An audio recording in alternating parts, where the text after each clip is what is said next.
Si el Señor nos concede su gracia, veamos el tema: la temible consecuencia de descuidar la mortificación.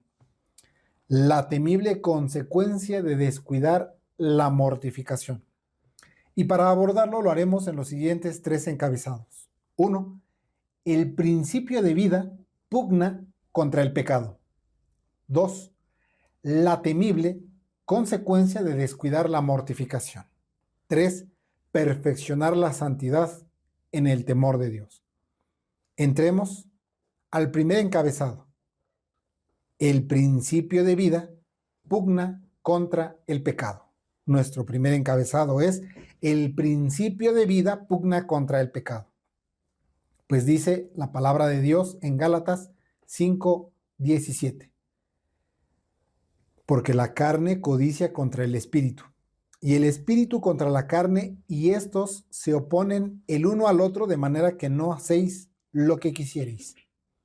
Recuerden que dentro de la consideración respecto al pecado, la carne es un principio. Espero que para este momento no se les haya olvidado que cuando estamos hablando dentro de la consideración del pecado, la carne es un principio. Y no nos estamos refiriendo ahí carne como a nuestro cuerpo físico. Ahí carne no está hablando de nuestro cuerpo físico. Sí, muchas veces la carne va a emplear a nuestro cuerpo físico, lo va a instrumentar como sede de sus corrupciones, pero principalmente se refiere a un principio con presencia, permanencia y operatividad en todos los regenerados. La carne se toma como la corrupción que está en el creyente. La carne es la depravación de nuestra naturaleza. Depravación no es lo mismo que degradación. Muchos escuchan depravación y piensan que es igual a degradación moral. No, depravación es imposibilidad de acercarse a Dios. Otra cosa es la degradación moral. Su mismo nombre lo dice, que va descendiendo en la escala moral o en la escalera moral. Entonces aquí la carne es esa depravación, ese impedimento para acercarnos a Dios. La carne entonces se refiere al pecado que mora en los creyentes. Recuerden, en el creyente habitan dos principios, solo en el creyente. En el incrédulo solo habita el mismo pecado de siempre. Pero en el creyente habita la vida y habita el pecado. En el creyente habita el principio del pecado que mora en nosotros y la carne corrupta o la lujuria o las concupiscencias. Porque otra vez, cuando decimos lujuria, no necesariamente se refiere a los pecados de la fornicación y de sus hijas. Las lujurias son esas pasiones sobre cualquier pecado. La carne aquí es lo mismo que encontramos en otros pasajes como viejo hombre, o que vimos al principio como las obras del cuerpo, o también cuerpo de pecado. Porque recuerden, es cuerpo porque se asemeja como si fuera una persona herida de muerte. Por eso es un cuerpo de pecado. La carne se puede tomar como toda la persona considerada como corrupta. ¿Por qué? Porque el pecado sigue formando parte de todo el ser del regenerado.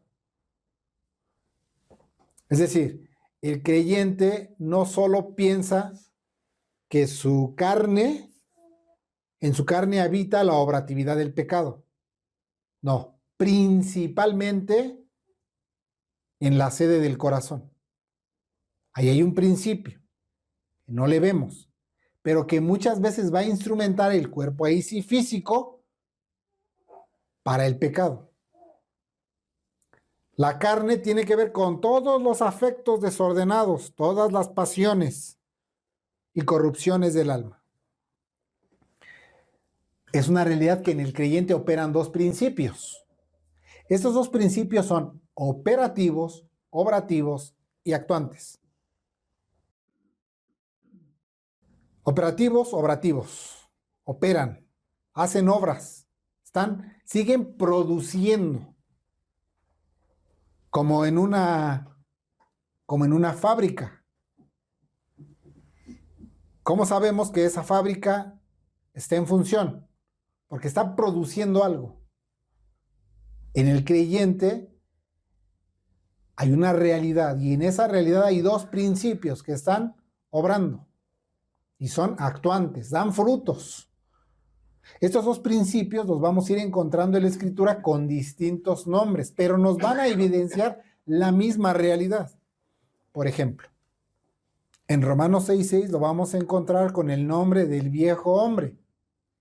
Este viejo hombre es esa corrupción y depravación de nuestra naturaleza. Este principio del viejo hombre en oposición o en contra del nuevo hombre creado según Dios, que menciona Efesios 4:24.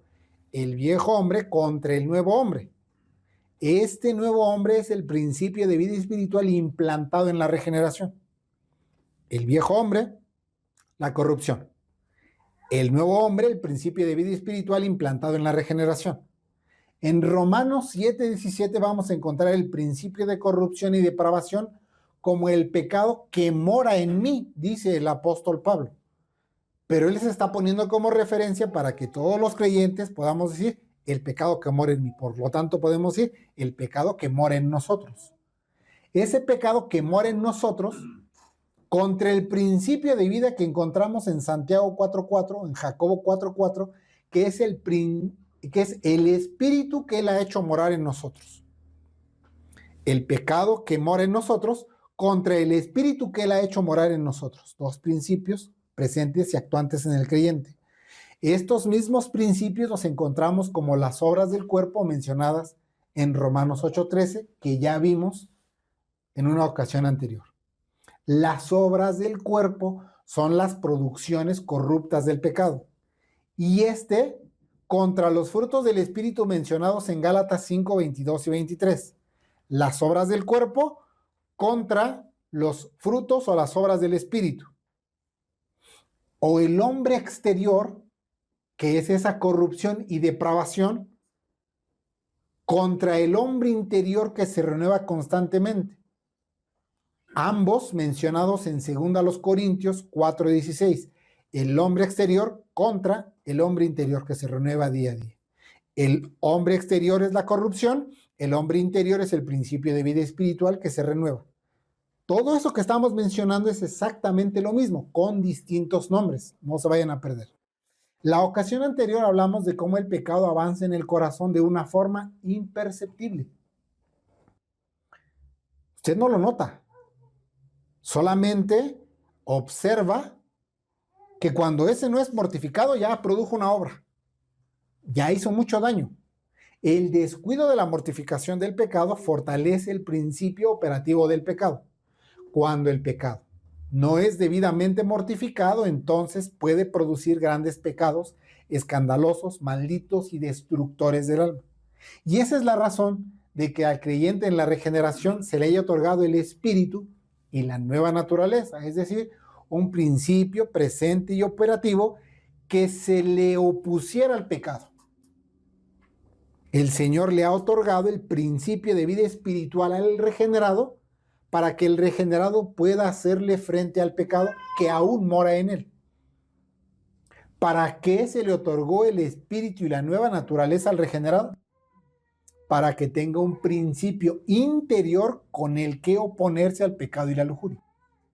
¿Para qué se nos otorgó el espíritu y la nueva naturaleza? Para que tengamos un principio interior con el que oponernos al pecado y la lujuria. Otra vez, lujuria como sinónimo de todas las pasiones. Porque pensamos lujuria, se refiere a las fornicaciones. No. Lujuria, o muchas veces concupiscencias, tiene que ver con todos los pecados a los que somos encendidos. Entonces puede ser la lujuria de la codicia, puede ser la lujuria del asesinato y así. Pues dice nuestro texto que dentro del creyente existen estos dos principios. Y al creyente se le otorgó para que se oponga al pecado y a la lujuria el espíritu o el principio de vida espiritual. Pues dice nuestro texto, la carne codicia contra el espíritu. El término griego que corresponde a codicia literalmente es poner el corazón sobre y significa desear ansiosamente. Es decir, cuando alguien desea algo, vamos a ponerlo en términos materiales. Usted pasa por el aparador de una tienda. Usted desea eso que vio en el aparador de la tienda. Ese deseo es poner el corazón sobre eso. Y eso es lo que significa este término. Esa codicia significa poner el corazón. Pero también significa que hay un deseo ansioso. Y esto nos ayuda mucho para describirlo con la codicia. Porque usted cuenta, digamos, con una cantidad mínima y ve aquel producto ofrecido de aquel lado, pero dice, llévatelo a tantos meses. Usted no lo puede adquirir, pero ya lo deseó. Y en su deseo va y lo quiere adquirir. Es un ejemplo para darnos a entender que se desea ansiosamente. Este desear nos otorga la idea de respirar fuerte. Como cuando un individuo está enojado. A ese tipo de respiración se refiere esa codicia, un respirar fuerte. Incluso proviene de una raíz que significa sacrificar por fuego.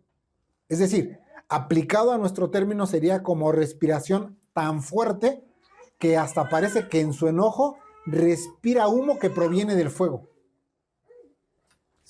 Está como bufando, como el animal que bufa y hasta saca el vapor. ¿Se acuerdan cómo dice Proverbios? En Proverbios 6:27, tomará el hombre fuego en su seno y no serán quemadas sus vestiduras. Es decir, el pecado es fuego. Es muy peligroso coquetear con el pecado. Que en lugar de procurar herirle, pretendamos tomarlo pensando que no sufriremos ningún daño. La fuerte respiración del pecado anhelante de la muerte del creyente es algo así como lo que se conoce como radiación. ¿Han escuchado algo acerca de la radiación? Existen metales y gases que tienen una actividad de rayos o radioactividad que es imperceptible a la vista humana. Usted no ve el avance de la radioactividad. Es como una quemadura, pero es mucho más severa, debido a que esa quemadura tiene un gran alcance dentro del cuerpo de las personas, pero no es visible.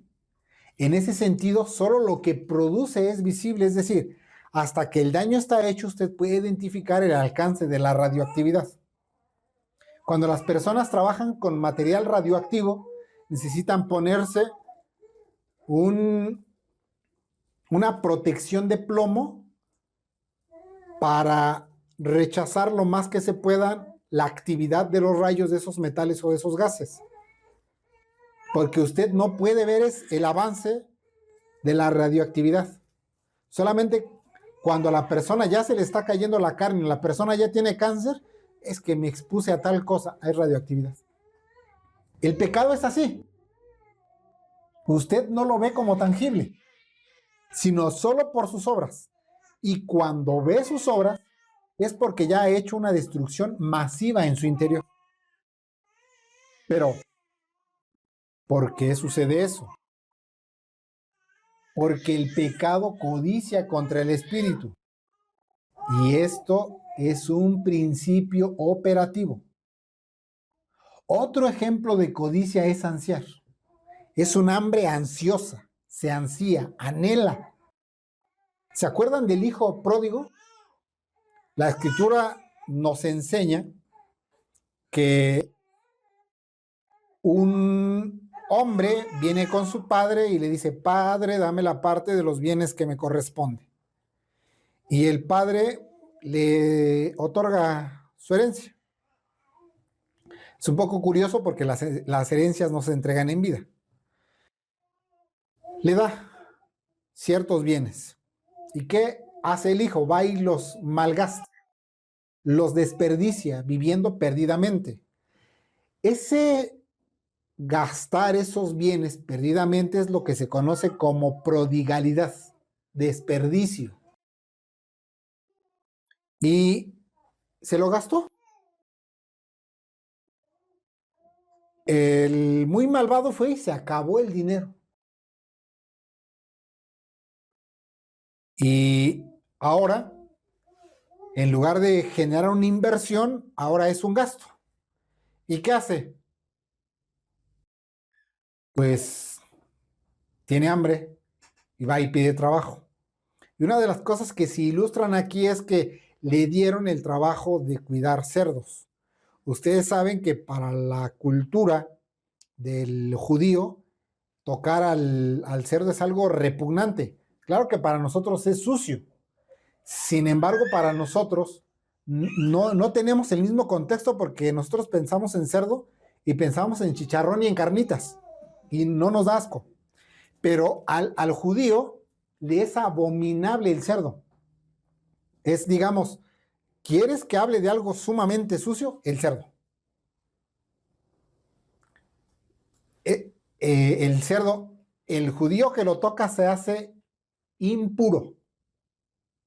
Aquel judío que llega y toca un cerdo se hace impuro ceremonialmente.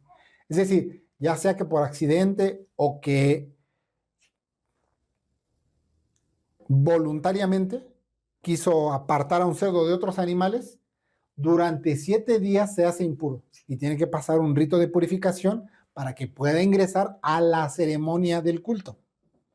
Bueno, pero entonces dice que tenía un hambre tal que dice que ansiaba llenar su vientre de la comida que le daban a los animales, a estos cerdos. Y nos menciona que era una vaina, la vaina de algarroba. El original sí se refiere a esa vaina y a esa algarroba, o sea que sí dice correctamente. Deseaba llenar su vientre, ansiaba, tenía hambre. Pero ¿a qué punto llegó su hambre que no estaba anhelando ya la comida que le servían en una mesa? Era tal su desesperación que ansió comerse la comida de los cerdos. Entonces, nos da una idea de lo que es la palabra codicia. La codicia es ansiar.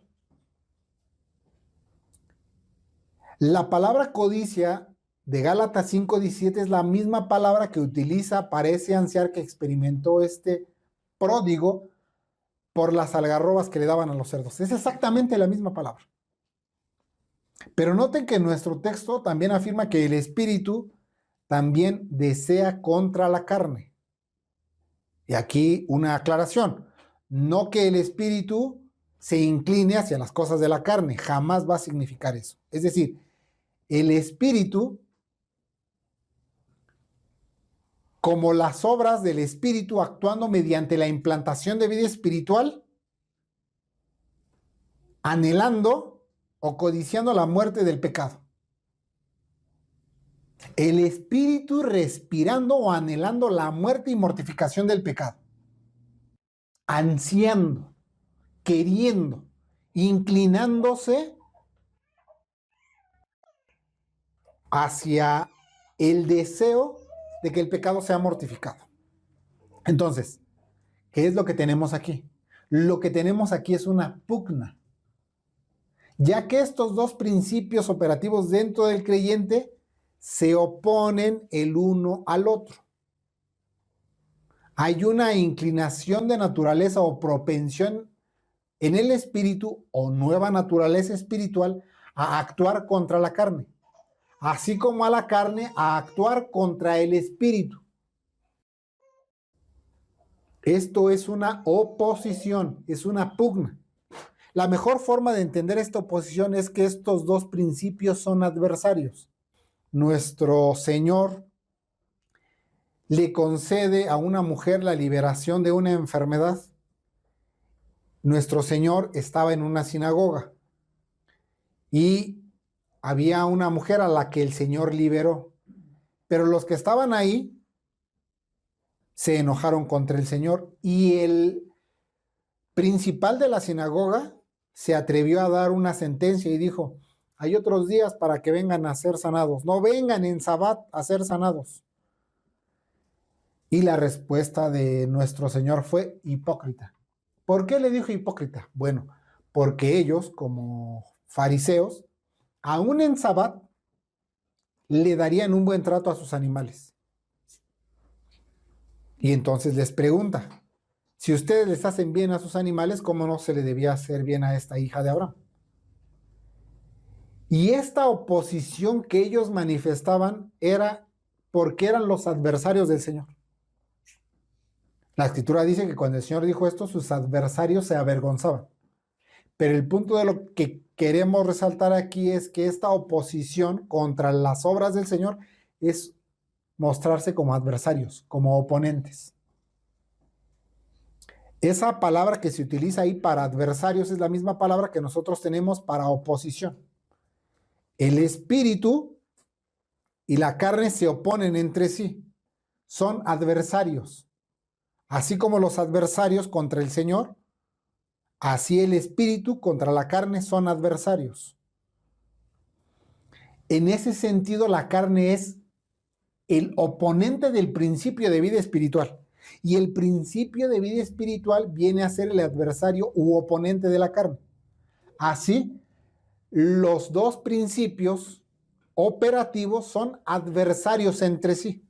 Como en 2 de Pedro 1, 4, 5, nuestra participación en la naturaleza divina es este principio de vida implantado en la regeneración, y solo mediante este principio de participación en la naturaleza divina es lo que le permite al regenerado escapar de las contaminaciones que hay en el mundo. Pues las concupiscencias o lujurias se toman por ese principio obrativo del pecado. Otra vez nos volvemos a encontrar con la oposición de los dos principios. La participación de la naturaleza divina como el principio implantado de vida y las contaminaciones que hay en el mundo. Esas contaminaciones que hay en el mundo es el principio obrativo del pecado. Están en pugna los dos. Es decir, a todo lo largo del Nuevo Testamento vamos a encontrar esta realidad, vamos a encontrar esta pugna con respecto de estos dos principios. Esta pugna le corresponde únicamente y se está desarrollando en el creyente, no en el incrédulo. Esta oposición o estos oponentes, según Romanos 7:23, son dos leyes. El principio de vida espiritual nos dice que es una ley de la mente. La ley de la mente es el principio de vida espiritual. Y el principio de corrupción es una ley de los miembros. La ley de los miembros, en este caso, se opone al principio de la mente.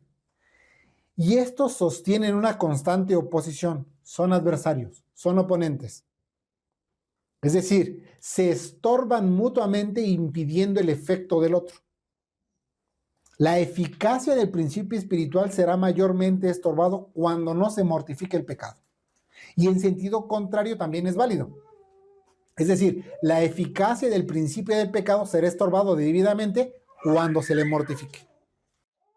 Pero miren cómo nos lo dice el pastor puritano John Owen, porque como regenerados se nos ha otorgado el principio para hacer frente al pecado.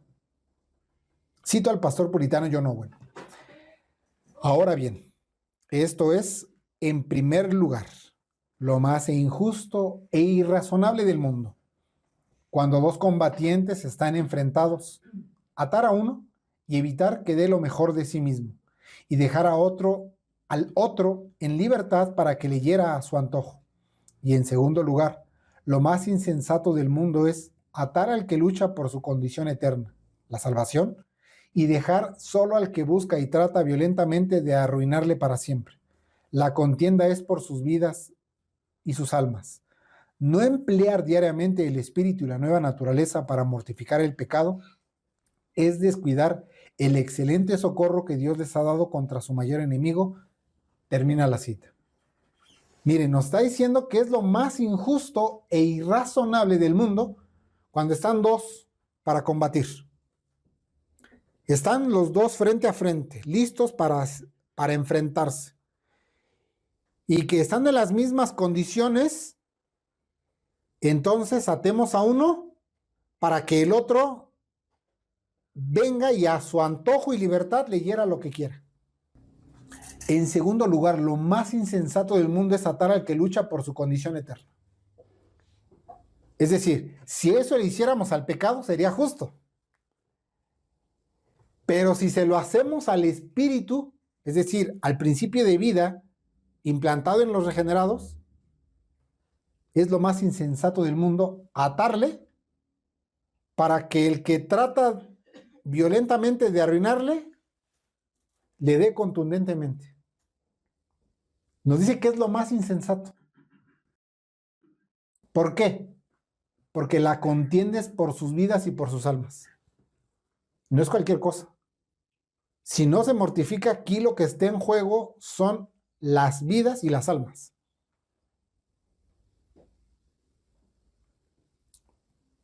No emplear diariamente el espíritu y la nueva naturaleza para mortificar el pecado es descuidar el excelente socorro que Dios les ha dado contra su mayor enemigo. Entonces, si la contiendes por sus vidas y constantemente en la iglesia se nos amonesta pecado, no piensen entonces que el pastor es duro. O que al pensar que se predica duro, que en algún momento puedan llegar a solicitar que se le baje al nivel de predicación porque es duro. ¿Por qué? Porque aquí la contienes por sus vidas y por sus almas. Y eso no es cualquier cosa. Si descuidamos el uso de lo que hemos recibido, Dios puede justamente abstenerse de darnos más. Es decir, cuando se le resta eficacia al principio de vida espiritual, entonces el Señor comienza a restar gracia. Porque las gracias que el Señor nos ha dado o le ha dado a los regenerados, y aún los dones, se les conceden para que los usen, los ejerciten y los intercambien. No para que los almacenen, no para que los contemplen. La gracia se les ha dado para que combatan contra el pecado. Para eso se les dio la gracia. Los dones espirituales se les dieron para servir, no para que se pongan a filosofar. No mortificar diariamente el pecado es pecar contra la bondad, la benevolencia, la sabiduría, la gracia y el amor de Dios que nos ha dotado del principio para hacerlo. El Señor le ha dotado a los regenerados del principio para combatir contra el pecado.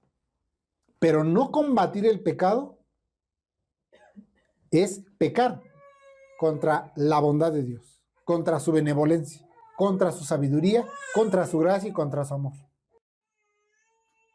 Porque cuando muchas veces ya el creyente está dentro de la situación de pecado, lo que menos piensa es que lo está haciendo contra bondad, benevolencia, sabiduría, gracia y amor de Dios. ¿Por qué? Porque como su cabeza, sus afectos se han llenado de humo, en lo último que pienses en Dios, en lo que pienses en la satisfacción de su pecado. Pero también nos dice nuestro texto que estos dos principios están ahí porque dice, de manera que no hacéis lo que quisierais. Esto entonces nos está diciendo que una de las razones por las que el Señor ha dejado la obratividad del pecado en los creyentes es debido a su gran bondad. ¿Cómo que a su gran bondad? Sí, para que dependamos de Él y andemos humillados. Uno de los propósitos por los que el Señor ha dejado la obratividad del pecado en el regenerado es para que dependamos de Él y andemos humillados. Si el Señor hubiera depositado todo ese poder en los regenerados de tal manera que el creyente ya no tuviera que depender de la administración y dispensación de gracia, ¿cómo creen que andaría el creyente? Bien alzado, sumamente orgulloso. El pastor puritano Arthur Dent lo expresa en los siguientes términos, cito: por tanto, es bueno para nosotros ser humillados en la abundancia de gracias, para que no estemos orgullosos de lo que tenemos o de lo que hayamos hecho, pues la humildad en el pecado es mejor que el orgullo en el bien hacer. Fin de la cita. Para los regenerados es mejor andar humillados en la abundancia de gracia. Y esto es así debido a la presencia y operatividad del pecado. Es decir, nuestro pecado, su presencia en nosotros, nos recuerda que dependemos del Señor. En la experiencia nos recuerda que separados del Señor Cristo, nada podemos hacer. Y esto es mejor, ya que no depender de nuevas dispensaciones o administraciones de gracia nos harían sumamente orgullosos, pensando que hacemos mucho bien. Pues es algo terrible no mortificar el pecado, y esto debido a sus consecuencias. Pero para eso, pasemos a nuestro segundo encabezado, que es la temible consecuencia de descuidar la mortificación. Nuestro segundo encabezado es la temible consecuencia de descuidar la mortificación. Dice la palabra de Dios en Hebreos 13:13. Antes, exhortaos los unos a los otros cada día, entre tanto que se dice hoy, para que ninguno de vosotros se endurezca por el engaño del pecado. La Escritura nos otorga un amplio deber que ha sido descuidado por los profesantes de nuestro tiempo. El solemne deber prescrito es exhortarnos. Pues dice la palabra de Dios, antes exhortaos. ¿Cuál es el deber? Exhortaos. El término griego para exhortar es la palabra parakaleo. Sí, se parece a esa palabra que se refiere a la tercera persona de la Divina Trinidad, que es Paráclito, que suele traducirse principalmente como consolador y en segunda instancia como abogado. Nuestra palabra exhortación no significa consolar, pero nos otorga la idea que ciertamente toda exhortación conlleva palabras mansas de consolación. El deber que el apóstol les prescribe a los hermanos en Jerusalén se debe a lo que anteriormente les ha evidenciado como un severo pecado. ¿Cuál es el severo pecado que les ha denunciado? El pecado de incredulidad. Miren cómo dice la palabra de Dios en Hebreos 3:12. Mirad, hermanos, que no haya en ninguno de vosotros corazón malo de incredulidad para apartarse del Dios vivo. Entonces, ¿qué es lo que está prescribiendo el apóstol Pablo para prevenir la incredulidad? El deber de exhortarnos. La exhortación primeramente es un deber de los pastores. ¿Cómo se realiza el deber de la exhortación? Mediante la predicación de la palabra de Dios. Por eso la palabra de Dios tiene que estar fundada en la Escritura, para que al ser impartida a los creyentes reciban enseñanza y reciban exhortación. Porque la palabra predicada o la predicación de la palabra de Dios contiene dos partes principales que deben ser atendidas. Precisamente son la enseñanza y la exhortación. Estas dos cosas deben estar en la predicación de la palabra: enseñanza y exhortación. La mejor manera de mostrar amor cristiano es advirtiendo al hermano en dónde está lo bueno y en dónde está lo malo. ¿Qué es lo bueno y qué es lo malo? Cuando se advierte sobre que una conducta es mala, se le está exhortando. Y eso es amor. De ahí que este deber es principalmente de los pastores. Pero principalmente no significa únicamente. Principalmente es porque es el pastor el que lo trae desde el púlpito. Pero también es un deber de los creyentes o entre creyentes. Pues dice, antes exhortaos los pastores a los hermanos. No, pues dice, antes exhortaos los unos a los otros. Cada día. Exhortar es argumentar con palabras sabias, mansas y consoladoras la exigencia de los deberes evangélicos.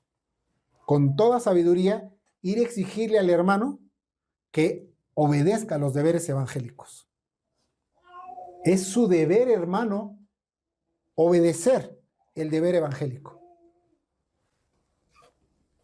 Eso es lo que debe hacer. Con palabras sabias, con palabras mansas, con palabras de consolación. No con la rudeza carnal. Y para exhortar se requiere gracia. ¿Por qué? Porque bueno, para exhortar entonces el que esté exhortando debe tener una vida que sea acorde al evangelio. Exhortar es un deber evangélico y para ejercerlo se requiere gracia. Porque mostrarle amor al prójimo es de la ley natural y eso no requiere gracia. Pero exhortar al hermano en el amor cristiano requiere gracia. Eso sí requiere gracia. La exhortación no se puede realizar sin gracia. Entre tanto que se dice hoy. No sabemos los días de nuestro peregrinaje. Por lo tanto, esa exhortación debe hacerse todos los días, es decir, mientras tengamos vida. Claro que el apóstol Pablo al decir entre tanto que se dice hoy está haciendo referencia a un salmo. Y ese salmo está haciendo referencia a una época y a una temporada en particular. Cuando el apóstol está haciendo referencia a ese salmo está haciendo referencia a la festividad de los tabernáculos. Y entonces es en esa fiesta de los tabernáculos en la que debían recibir exhortación.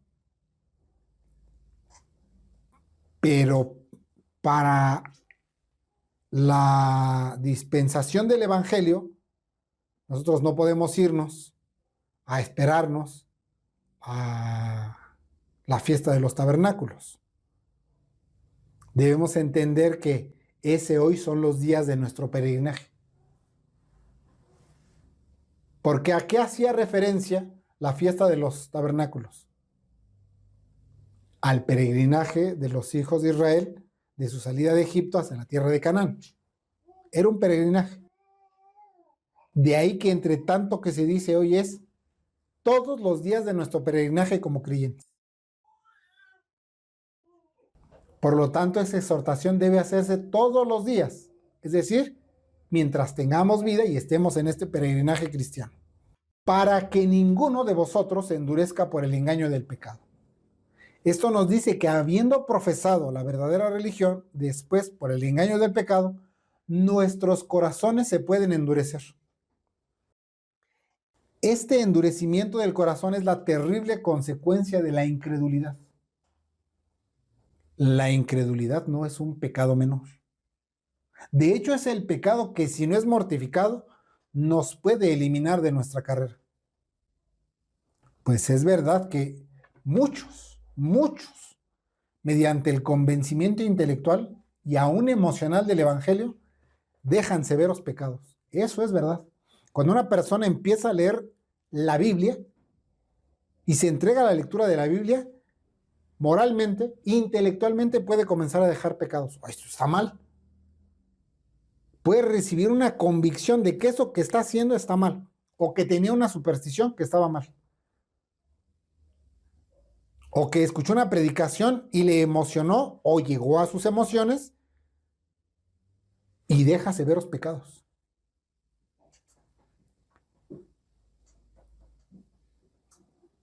Y es verdad que aunque esa persona tenga un creer intelectual, también en esa persona se puede manifestar la verdadera incredulidad. Es decir, que aún no se ha sometido a la total autoridad del Señor. Acepta algunas cosas, pero no ha sido un sometimiento al señorío de Cristo. Por lo tanto, esa falta de sometimiento es la incredulidad. Y en esa incredulidad, esas personas que en algún momento tuvieron un asentimiento intelectual pueden volver a los pecados de los cuales habían escapado, o a pecados aún más groseros todavía. Por eso ustedes veían en aquellos lugares donde el Señor les sacó que había gente que conocía de Biblia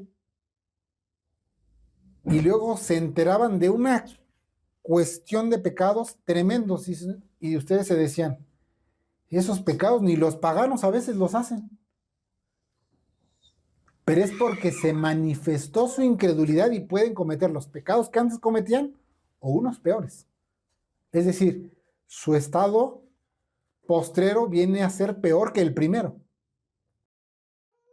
Pero eso no es perder la salvación, como piensan los arminianos. Eso más bien es la manifestación de la falta de regeneración. Pues la palabra de Dios dice en 2 de Pedro 2:20, porque si después de haber escapado de las contaminaciones del mundo, por el conocimiento del Señor y Salvador Jesucristo, enredándose otra vez en ellas son vencidos, el postrer estado les viene a ser peor que el primero. A ver, dice aquí que escaparon de las contaminaciones del mundo. ¿Cómo? Por el conocimiento del Señor y Salvador Jesucristo. Y es ahí donde el arminiano tropieza. No, pues es que este es salvo. Este es salvo porque escapó de las contaminaciones y tiene conocimiento del Señor y Salvador. Pues no. Este es uno de los efectos de aceptar la Biblia. Es decir, escapar de las contaminaciones del mundo y creer en el Señor Jesucristo, o creer en el Señor Jesucristo, tiene como efecto, de manera intelectual, este creer no es el creer salvífico, no es el creer de la regeneración, es un asentimiento intelectual, es un asentimiento que llega a las emociones, nada más. Pero no es el operado por Dios. Este conocimiento del Señor y Salvador Jesucristo tiene como efecto que muchas personas han escapado de contaminaciones. Pero como no es la regeneración, se enredan otra vez en esos mismos pecados y son vencidos. Y su postrer estado viene a ser peor que el primero. Y todavía dice el apóstol, ¿verdad? Que personas así son como aquellos que, como aquel cerdo que después de ser lavado, vuelve al cielo. Pues sí, ya la habíamos lavado, pero su naturaleza es de cerdo. Le gusta revolcarse en el cielo. Estos pueden llegar a conocer la verdadera doctrina evangélica, reunirse en un lugar, ahora ya reformado, y aún profesar religión, y aún ser apartados de las contaminaciones del mundo. Pero al ser de corazón malo, porque así los describe, después de las tribulaciones o la exigencia de la obediencia, entonces se manifiesta su incredulidad al Señor Cristo, a su palabra, a sus ordenanzas y aún a la iglesia.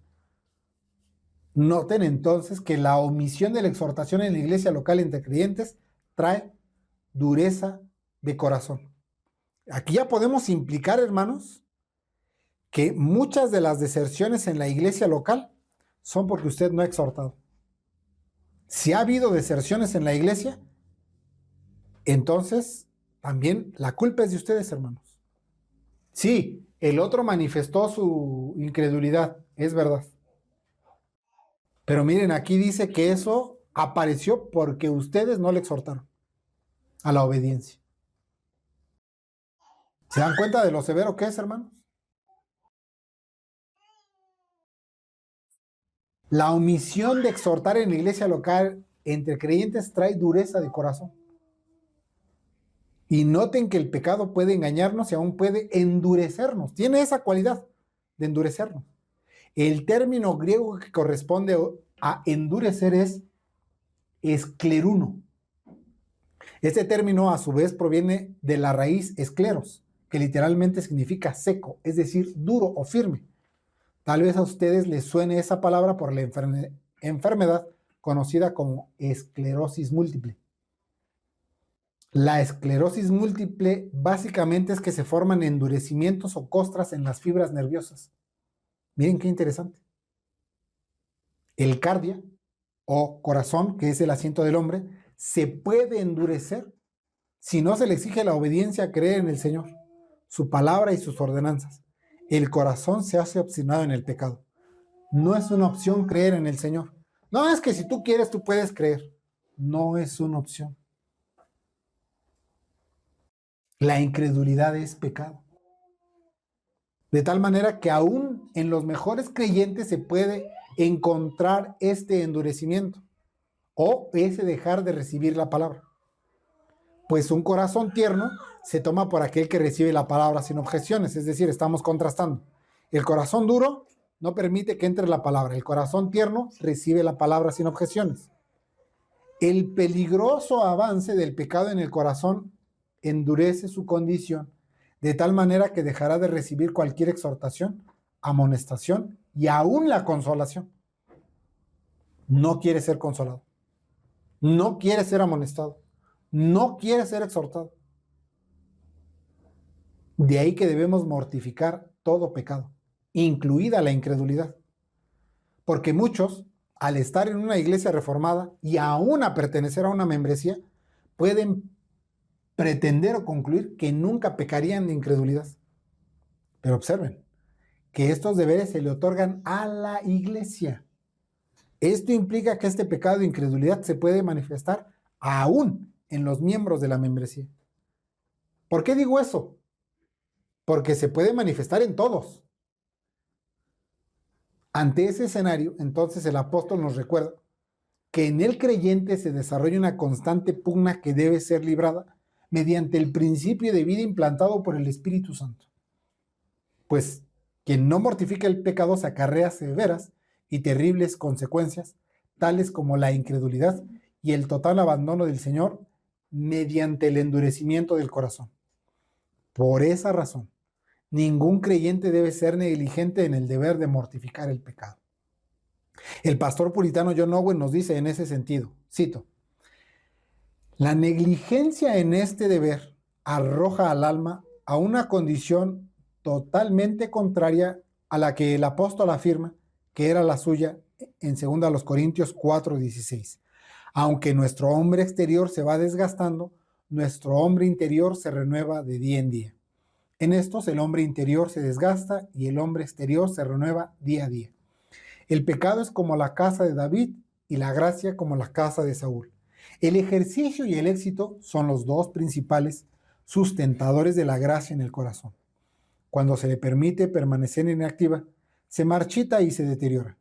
Sus cosas están listas para morir, como enseña Apocalipsis 3:2, y el pecado gana terreno hacia el endurecimiento del corazón, como enseña Hebreos 3:13. Esto es lo que quiero decir. Al omitir este deber, la gracia se marchita, la lujuria florece y la estructura del corazón empeora cada vez más.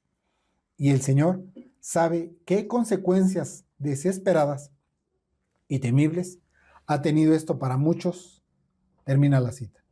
Si el pecado no es debidamente mortificado por el Espíritu, entonces, en vez de que se renueve el principio de vida espiritual, más bien lo que se renueva es la obratividad del pecado. Tal puede ser la consecuencia de no mortificar, que se llega a pensar que lo pecaminoso es la gracia y la gracia es lo pecaminoso. Llegar a ese punto, ¿no creen que es algo terrible y lamentable? Cuando a la gracia se le permite estar inactiva, entonces se marchita y se deteriora, así como a los de la iglesia de Sardis, que se les señaló de que sus cosas estaban para morir. Cuando la incredulidad no se mortifica, el pecado gana terreno hacia el endurecimiento del corazón. Vean, vean cómo ese rechazar la palabra, ese advertir y decir, no le entiendo, no le entiendo, no le entiendo, es incredulidad. Cuando una y otra vez estamos advirtiendo, no le entiendo, no le entiendo, y nos estamos negando a escuchar, eso es incredulidad. Hacia donde está tendiendo su pecado es a la incredulidad. No es tanto que no lo entienda, es más bien que no lo acepta. Cuando la incredulidad no se mortifica, el pecado gana terreno hacia el endurecimiento del corazón.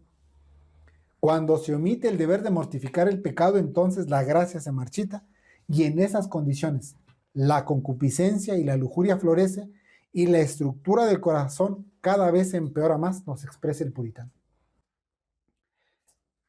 Pero no piensen que eso es la única consecuencia.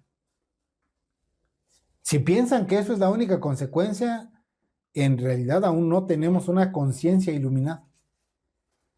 Pues cuando no se le impide su avance al pecado, este avanza destructivamente.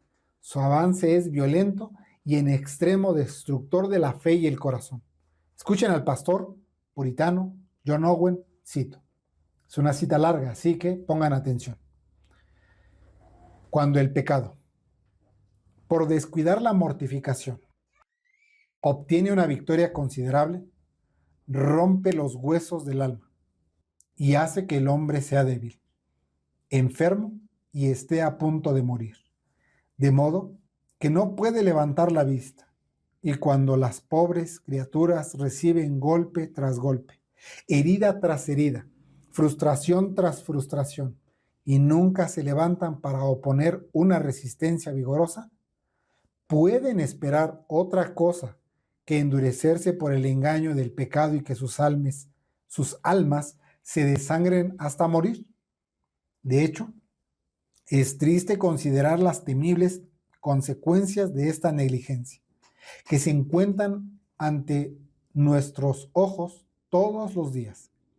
¿No ven a aquellos que conocían como cristianos humildes, tiernos y temerosos de ofender, celosos de Dios y de todos sus caminos, sus días de reposo y sus ordenanzas convertidos por descuidar la vigilancia de este deber en terrenales, carnales, fríos, iracundos, complacientes, con los hombres del mundo y las cosas del mundo, para escándalo de la religión y terrible tentación de quienes los conocen?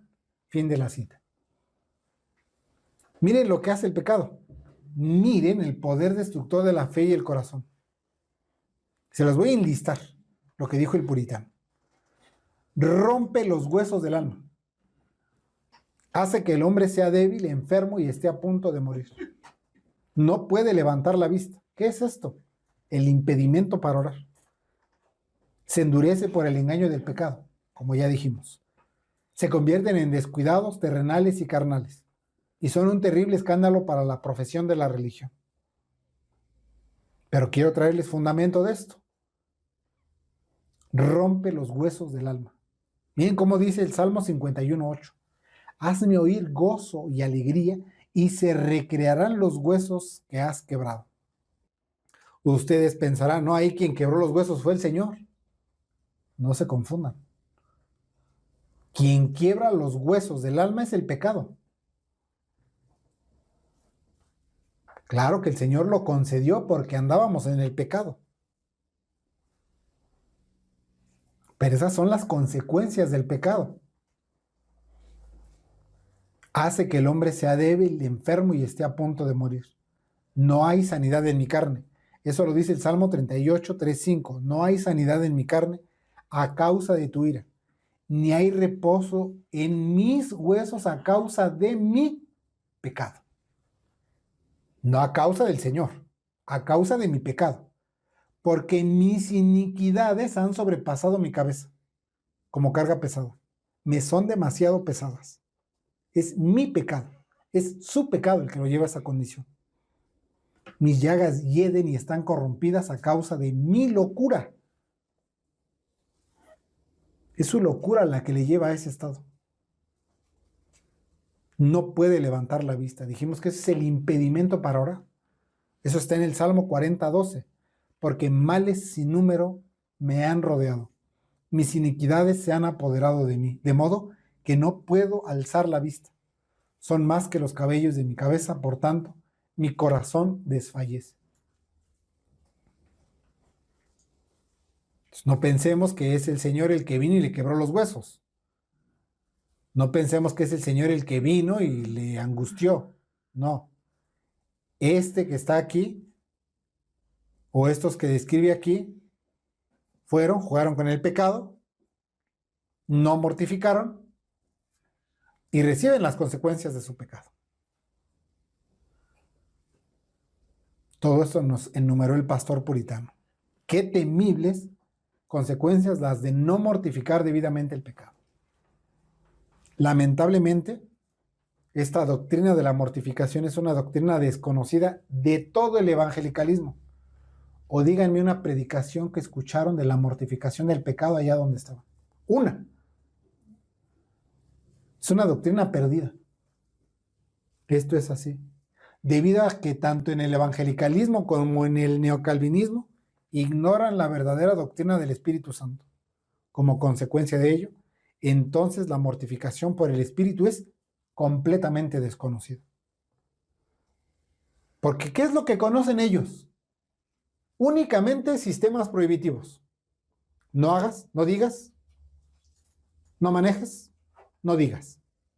No agarres, no toques, no subas, no bajes, no entres.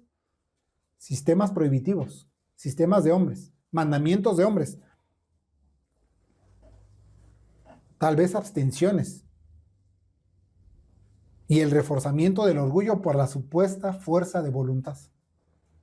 Es lo único que conocen. Pero la mortificación por el Espíritu no la conocen. Porque una vez que se considere el poder del Espíritu Santo obrando en los creyentes, la efectividad y el poder del Espíritu Santo actuando y operando, entonces podemos llegar a la conclusión que ese término de fuerza de voluntad es pecaminoso. Porque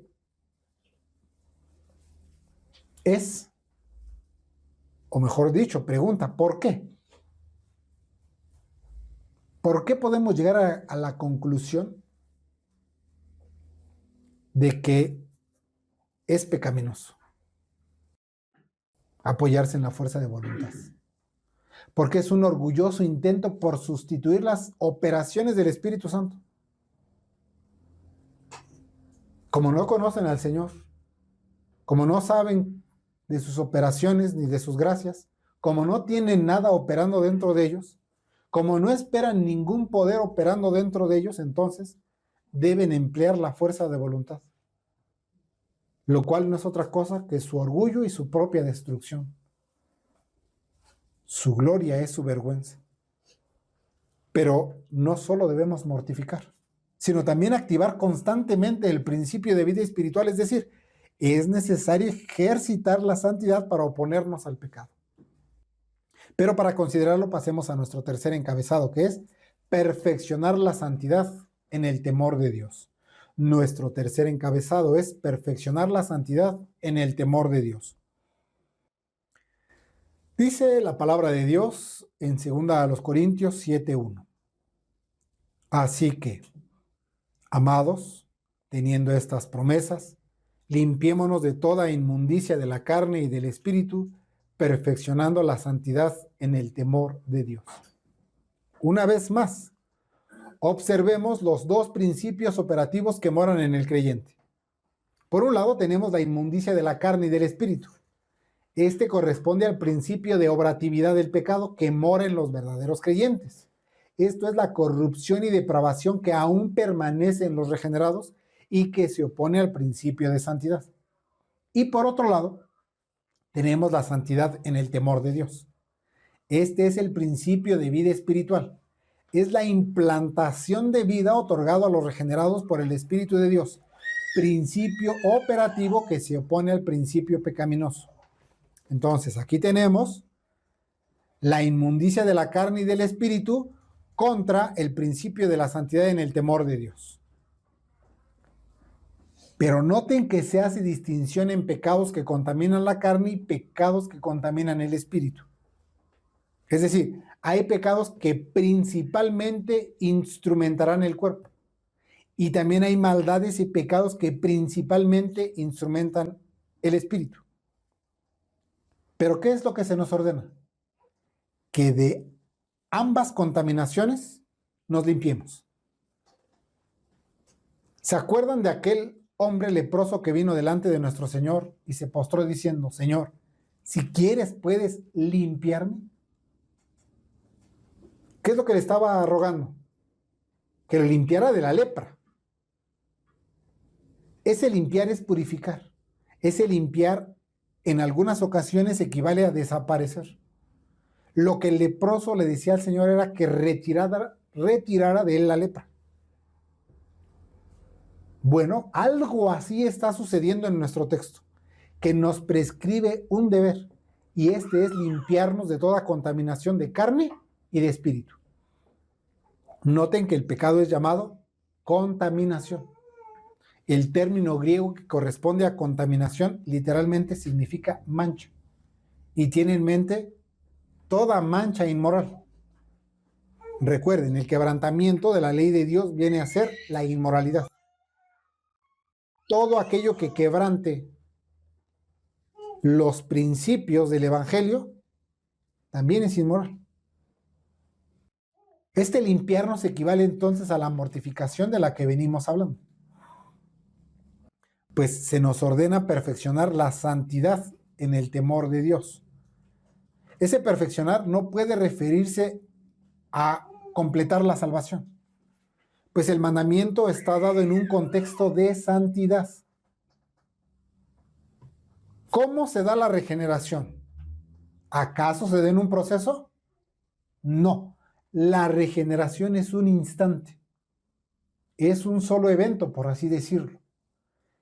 Pero la santidad, que aunque es definitiva, separando realmente al regenerado del pecado, sí debe ser considerada un proceso en el cual se obtienen grados de equipamiento o perfeccionamiento.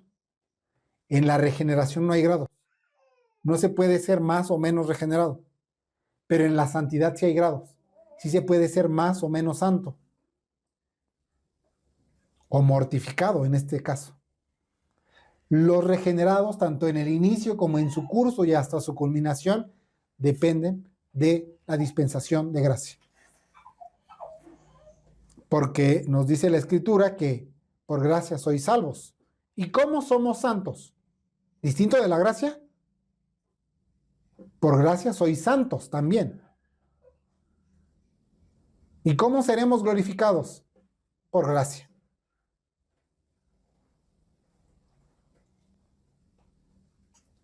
Por lo que este perfeccionar es el deber de mortificar. Perfeccionar significa completar, pero cuidado. No en el sentido que depende del creyente, sino en el sentido de no descuidar el principio de espiritualidad que le fue implantado al regenerado.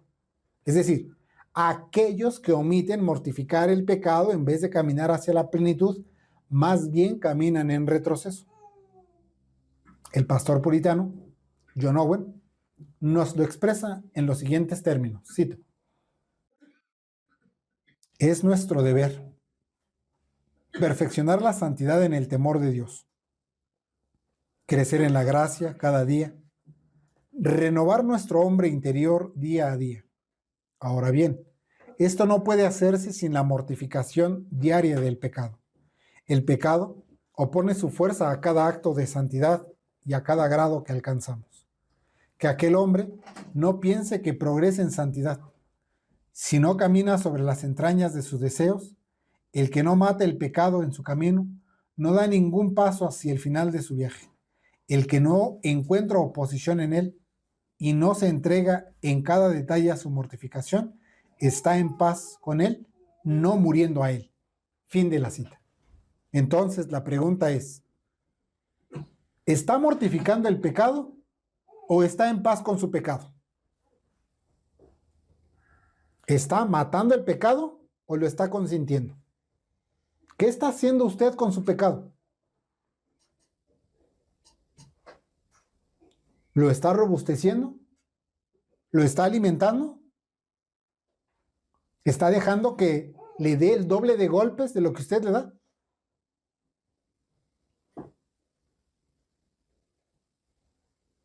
¿Está estorbando el pecado mediante el principio de santidad que le fue dado? Si usted es regenerado, usted se le dio un principio para estorbar el pecado, si es que ha sido regenerado. O el pecado está avanzando, quebrando los huesos de su alma, y usted le está concediendo al pecado todo lo que dictan sus apetitos. En la regeneración, el Señor a los que son suyos les concede convicción de pecado, humillación por el pecado y la implantación de un principio opuesto al pecado y destructivo de él.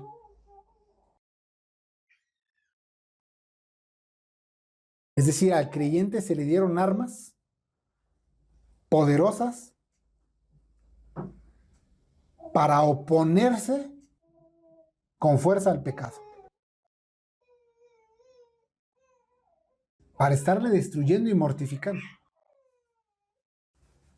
Pero es mi deber recordarles que aunque el creyente ha recibido esas facultades o esas operaciones, que el pecado permanece, actúa y obra aún en los mejores creyentes. Mientras vivan en este mundo, el pecado seguirá operando. De tal manera que la mortificación constante y diaria del pecado es una obligación para cada regenerado. ¿Para cuándo? Todos sus días.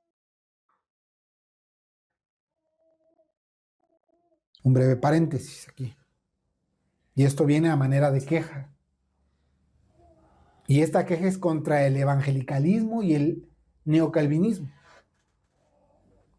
Porque en nuestros días han manifestado crecimiento. Sí ha habido crecimiento. No sé de estadísticas. Pero casi no hay colonia en donde falte una, dos o hasta más congregaciones del evangelicalismo. Y también el neocalvinismo ha crecido. Usted no escuchaba de iglesias reformadas hace 10 años. Y ya se empieza a escuchar esto. Mucha iglesia reformada. Muchos lugares que se hacen llamar reformados. Están creciendo abundantemente. Muchos de ellos dicen profesar la verdadera religión. Pero cuando se trata de la mortificación del pecado, donde se deberían ver esos frutos del Espíritu, que sean evidentes las operaciones del Espíritu, apenas se sabe uno que otro que por allí medio camina con algún convencimiento en contra del pecado. En el evangelicalismo difícilmente se habla en contra del pecado. Se habla en contra de las conductas que no le convienen a la denominación, pero no en contra del pecado.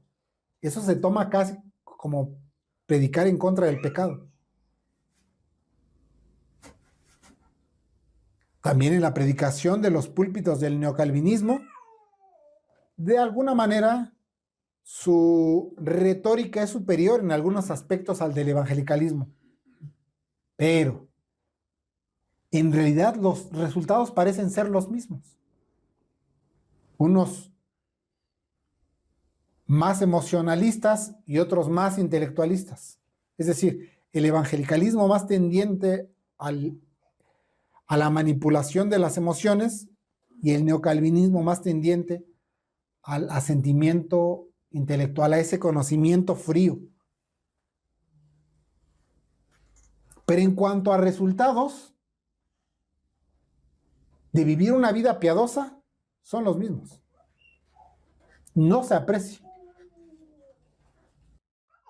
Lamentablemente su crecimiento es numérico, porque ya cuando hablamos de la esencia de la religión, cuando hablamos de que profesen religión, cuando se trata de obedecer los mandatos del Señor, cuando se trata de mortificar el pecado, cuando se trata de que procuremos la santidad, es ahí donde ese crecimiento los desnuda y deja ver la realidad de simples conversiones o emocionales o intelectuales.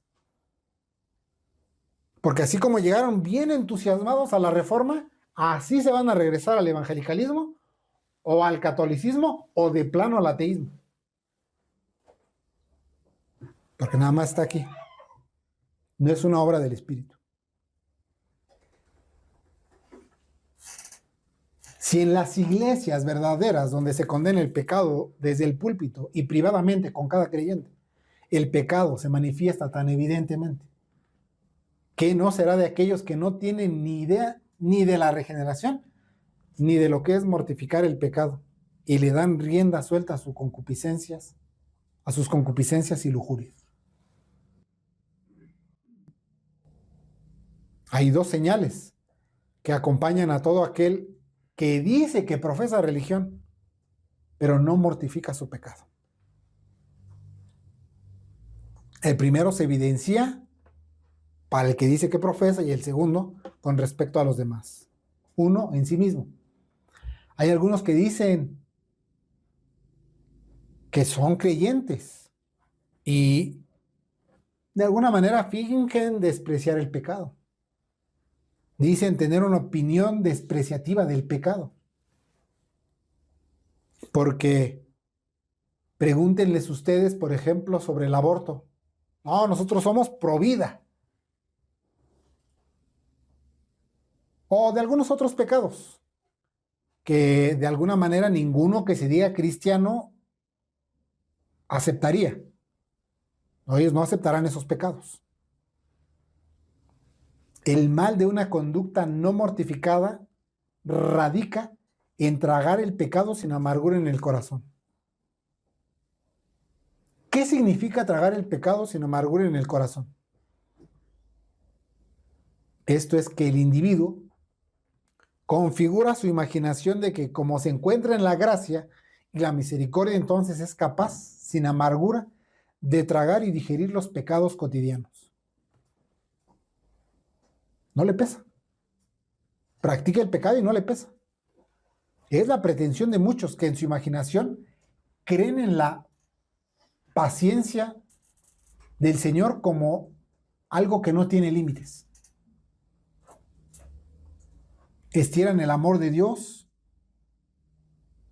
anulan la ira de Dios y se consuelan pensando que Dios es bueno y que Él comprende sus debilidades. Los individuos en esta condición están a punto de convertir la gracia de Dios en lujuria, libertinaje o lascivia, endurecidos por el engaño del pecado. El pastor puritano John Owen lo expresa de la siguiente manera, cito: tampoco hay mayor evidencia de un corazón falso y podrido en el mundo que practicar tal oficio, usar la sangre de Cristo, que nos es dada para limpiarnos, la exaltación de Cristo, que es para darnos arrepentimiento, la doctrina de la gracia, que nos enseña a negar toda impiedad, para tolerar el pecado. Es una rebelión que al final romperá los huesos. Por esta puerta han salido de entre nosotros la mayoría de los profesantes que han apostatado en los días en que vivimos. Termina la cita. Noten, alguno con un corazón así dice: el salvo siempre salvo. ¿Pero cómo vive? Como no regenerado. Va y está en la práctica de su pecado. Se consuela a sí mismo diciéndose: el Señor me perdona. Yo ya sentí su perdón. Se argumenta a sí mismo en la práctica de su pecado, que la sangre de su Hijo nos limpia de todo pecado, y grosera, e impíamente permanece en su pecado. Ese en sí mismo es un apóstata, uno que se ha apartado de la fe. Por esa razón, hace un momento decíamos que algunos convencidos intelectualmente, tanto de las doctrinas como del Evangelio, practican, digamos, ciertos deberes espirituales. Se acercan a un lugar de reunión, van a una iglesia reformada, que incluso se les toma como verdaderos creyentes. Y al participar así de la profesión de religión y escuchar la doctrina en una iglesia verdadera, es que se dice que escaparon de las contaminaciones del mundo mediante el conocimiento de nuestro Señor Jesucristo, como le enseña 2 de Pedro 2:20, que lo vimos hace rato. Pero una vez que se acostumbran a escuchar la doctrina del Evangelio, se cansan de los deberes evangélicos. Les cansa.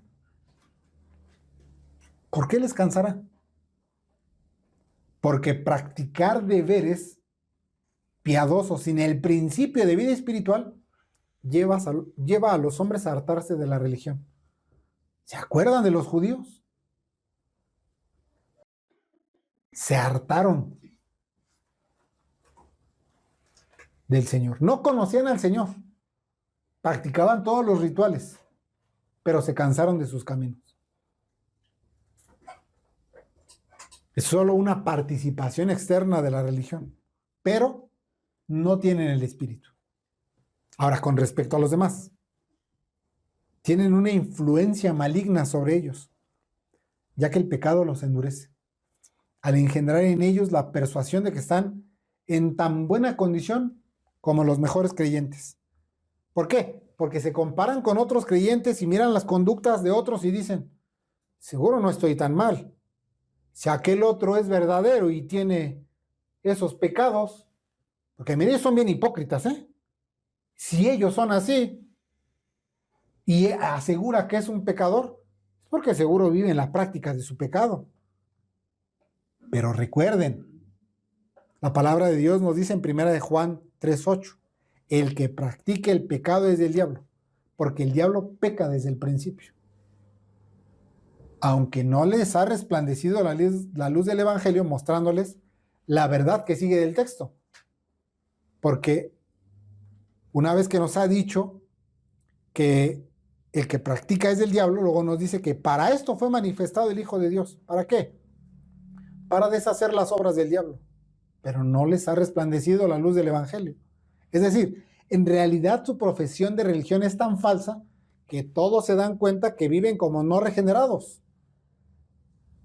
Se engañan, pensando que otros le ven como creyentes, pero su práctica habitual es el pecado.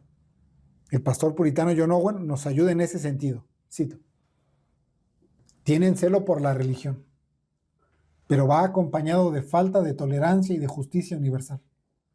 Niegan la prodigalidad, pero con mundanalidad. Se separan del mundo, pero viven totalmente para sí mismos, sin preocuparse por ejercer la bondad amorosa en la tierra, o hablan espiritualmente y viven vanamente. Mencionan la comunión con Dios y se conforman en todo al mundo. Se jactan del perdón de los pecados y nunca perdonan a los demás. Y con tales consideraciones, las pobres criaturas endurecen sus corazones en su falta de regeneración. Termina la cita. Sí, al principio su apariencia los hace ver como verdaderos creyentes. Hasta parecieran regenerados. Por un tiempo pueden engañar a los regenerados, afirmar que también ellos son regenerados. Al menos eso es lo que concluyen que le hacen creer a otros. Piensan que si logran convencer a otros de que son auténticos creyentes, al menos podrían ser considerados como individuos de buena reputación. Pero si quieren, pueden ir muy lejos en su simulación y en su apariencia de piedad. Pero eso no logrará que alcancen la vida eterna. De ahí que los regenerados no solo se conforman con que al inicio su pecado haya sido herido de muerte, sino que perfeccionan la santidad en el temor de Dios. Oremos al Señor.